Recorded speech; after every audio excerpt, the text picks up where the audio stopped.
আমি ভিক্ষা করে ফিরতেছিলাম গ্রামের পথে পথে। তুমি তখন চলেছিলে তোমার স্বর্ণরথে। অপূর্ব এক স্বপ্ন সম লাগতেছিল চক্ষে মম। কি বিচিত্র শোভা তোমার, কি বিচিত্র সাজ। আমি মনে ভাবতেছিলাম, এ কোন মহারাজ। আজি শুভক্ষণে রাত পোহালো, ভেবেছিলেম তবে আজ আমারে দাঁড়ে দাঁড়ে ফিরতে নাহি হবে। বাহির হতে নাহি হতে কাহার দেখা পেলেম পথে।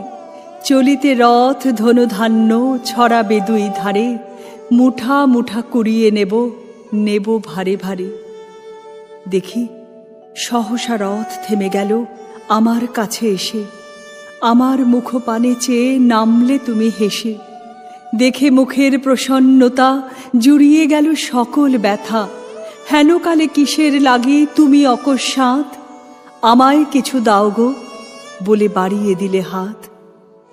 মরি, এ কি কথা রাজাধিরাজ, আমায় দাও গো কিছু। শুনে ক্ষণকালের তরে রইনু মাথা নিচু। তোমার কিবা অভাব আছে ভিখারি ভিক্ষুকের কাছে। এ কেবল কৌতুকের বশে আমায় প্রবঞ্চনা। ঝুলি হতে দিলেম তুলে একটি ছোট কণা। যবে পাত্রখানি ঘরে এনে উজাড় করি, এ কি ভিক্ষা মাঝে একটি ছোট সোনার কণা দেখি। দিলেম যা রাজ ভিখারিরে, স্বর্ণ হয়ে এলো ফিরে। তখন কাঁদি চোখের জলে দুটি নয়ন ভরে। তোমায় কেন দিইনি আমার সকল শূন্য করে।